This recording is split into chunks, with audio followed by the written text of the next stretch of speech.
The life cycle of salmon start their lives as eggs. Depending upon species, they will develop into fry after about 48 days. They emerge as fry and start the process of morphing and preparing their bodies for life in the sea. Upon migrating to the ocean, salmon can spend up to 6 years before they migrate inland to repeat the cycle as mature adults. In order for salmon to thrive, they need clean ocean and inland waters. Salmon's journey to their spawning waters is an arduous one. Salmon have to navigate levees, currents, and dams. In some river systems, salmon have lost access to their ancestral spawns due to human development. On the reservation. And as the western mega drought worsens, the water levels are reaching historic lows and temperatures too warm for the salmon to survive.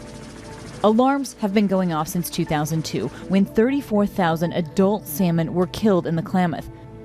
Yurok tribal members turned their attention to the 4 dams holding back water along the river. All the development has taken a lot away from salmon and river ecosystems. One way we're helping get the clean water back is the water purification plants that process all the gray water from cities. This is important because it cuts down on the amount of water required for all of California's needs. It also provides a sanctuary for many different species of animals to live, eat, and contribute to the water cycle. The purification process starts with oxidizing and then separating the water from the sludge.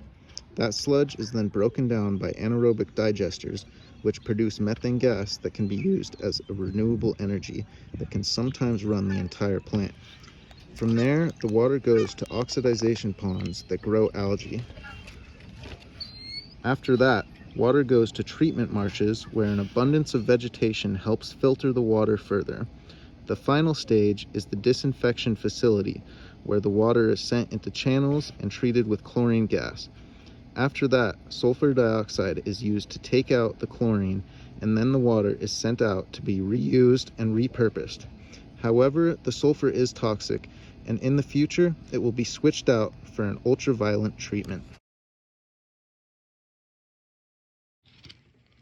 Dams provide water for all of the basic necessities. Dams also help ensure a more predictable water source for farming, houses, animals, local plant and water ecosystems.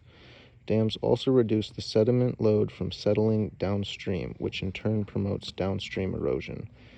Dams block the progression of water to other counties, states, and regions. Dams change natural water temperatures, water chemistry, river flow characteristics, and silt loads. All of these changes can affect the ecology of the river. Building a dam affects the aquatic life surrounding the dam and water, as the dam alters the water's course. Building a dam also causes excessive sediment at the bottom of the reservoirs. Dams also affect the water quality, hypoxic, low-dissolved oxygen, and anoxic, no-dissolved oxygen zones, which means dams are inhospitable to aquatic species. Large dams have also led to extinction of fish and other aquatic species, huge losses of forests, and erosion of coastal deltas.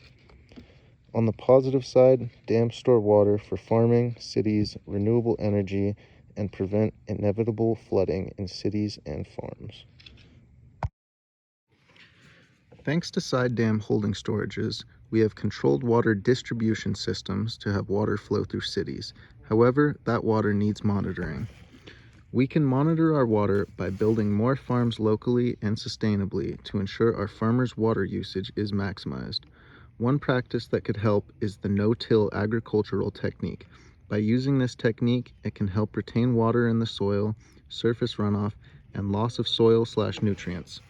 Another way we can help keep our water clean is implementing more jobs and volunteer opportunities like TWP, trash waste pickup, and river monitoring crews to ensure our native species stay protected and river ecosystems stay healthy.